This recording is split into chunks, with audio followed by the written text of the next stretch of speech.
Okay, this video is going to talk about finding the greatest common factor when you're talking about finding the common factor of polynomials or monomials. So we have, for example, in our first example here, I have two numbers. I have 2a squared, b squared, c, and I also have 18ab to the third. All right, so we're trying to find our greatest common factor of these two monomials. So we're going to do factoring just the same way you would have done factoring if you have just 12. For example, 12, when we do our factoring, it becomes 1 times 12. We could do 2 times 6. We could do 3 times 4. And we could do 4 times 3 again, but then it would just be the same thing. If you go in order like this, as soon as the numbers repeat, like 3 times 4 and 4 times 3, we know we're finished as long as we didn't skip any. So 12, this part, breaks down to this. Then we also have the a squared. When we take a squared, we know what we're saying there is a times a. So that part is the a squared. We also had the b squared. All right, b squared is the same idea. So we have a b times another b. And then we also have the c. So this is a b squared, and then we had c. And c is just going to be c. Okay, when we look at the other number, we had 18. And the 18 becomes 1 times 18. It becomes 2 times 9. And it becomes 3 times 6. All right. We also have the a. Well, a is just a. And then we also have the b cubed, which means b times b times b.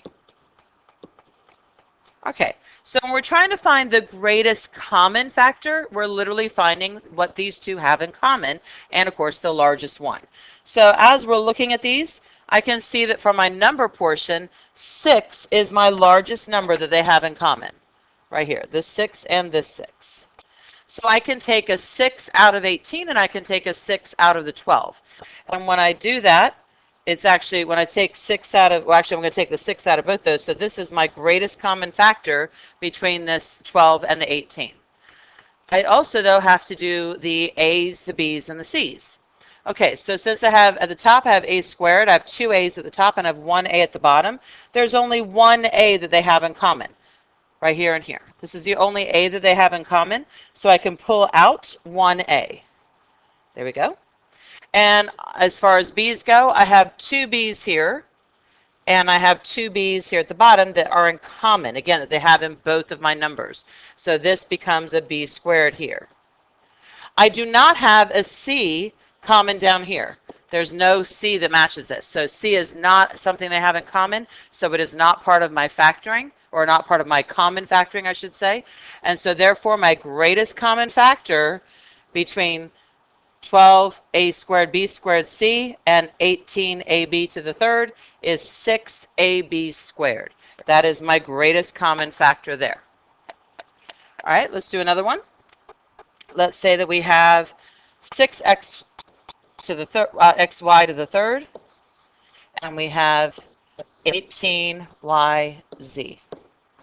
Okay, so again, as I go through and I do my factoring, I have 6xy to the third. My factors of 6 are 1 times 6 and 2 times 3. I don't have anything else.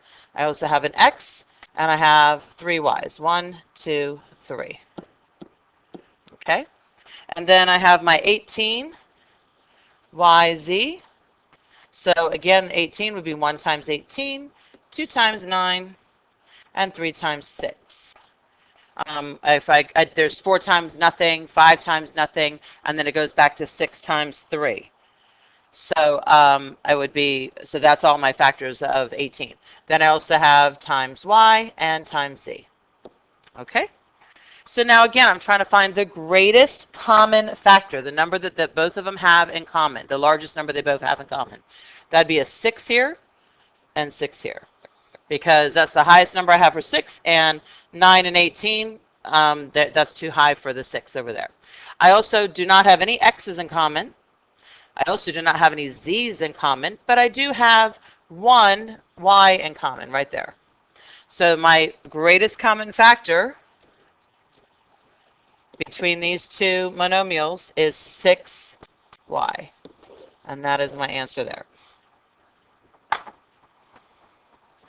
All right, we've got one more example, and then we're going to do a little undistributing. So let's say we have this. We have 30 c cubed d squared e, and we also have 50 c squared d e. All right, so my factors of 30, and I'll go ahead and put the whole thing, c to the third, d squared e.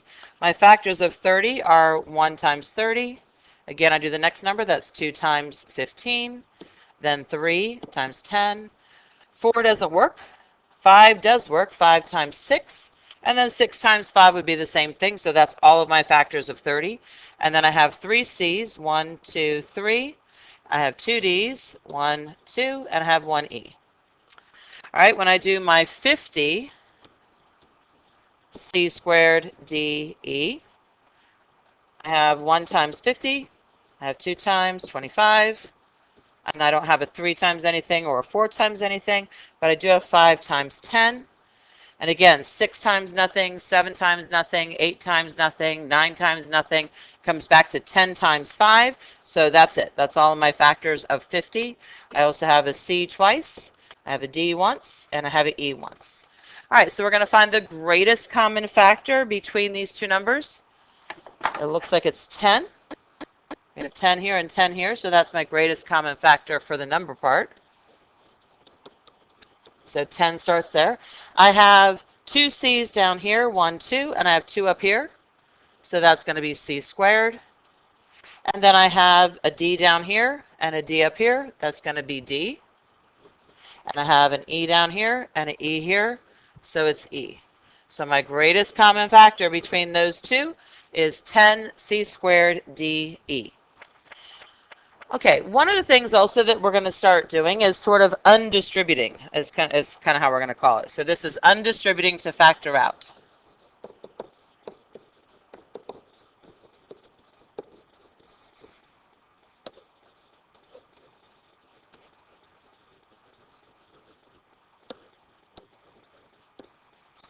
So for example, if I have this,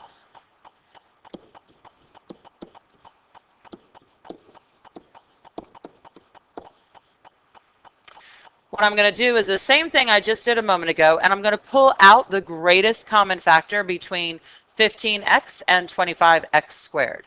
So the greatest common factor between 15 and 25 is 5. I can pull that out. And I also have an x common with both, so I can pull out one of the x's. When I do this, I have to think about what I have left over. This is the hardest part, is I have to think about what's left. So what did I pull out, or what did I multiply 5 to get 15? I multiplied it by 3. So if I do 3 times the 5x, that's going to give me that 15x. What can I multiply by 5 to get 25? That would be 5. Now it was an x squared, so I'm actually going to have to multiply by 5x, because x times x gives me the x squared. So this would be my final answer for this, because these are my factors. I have 5x coming out of the 15x plus 25x squared. And when I pull out that 5x, I'm left with 3 plus 5x. So the key thing is to look and see what you are left with. Okay, here's another one here. We'll do one a little bit trickier. We have 12jk squared plus 6j squared k plus 2j squared k squared. These always kind of drive me crazy because I get all my letters and numbers mixed up with this. All right, let's start with the easy part. Let's take out the largest number that we can take out. Well, between 12, 6, and 2, the largest number I can pull out is 2. And now I'm going to have a big parentheses here for the rest of what I'm doing. Fortunately, it's all going to be adding, so that part makes it easy. All right, so I'm going to pull out, I pulled out the 2. Now I'm looking at j's. I have a j in my first term. I have a j squared in my second term, and I have a j squared in my third term. I can pull out one j, and actually I need to fix this. Let me do this again.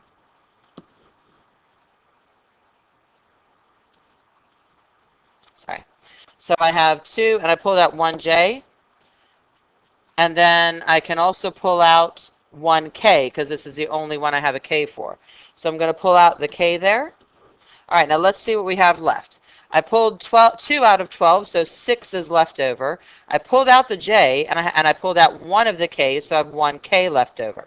So my first term now is 6k, plus, from the 6, I pulled out the 2, so that's going to be 3 left over, because 2 times 3 is 6. And I pulled out 1j, so 1j is left over. And I pulled out the k, so it's gone. I don't have a k now, because that k was taken out. Now I'm going to add again. And when I pulled out the 2 here, the 2 is gone. I pulled out 1 of the j's. There were 2 there. I have 1 left. And I pulled out 1 of the k's. And so again, there's 1k left. So this is the answer to that one.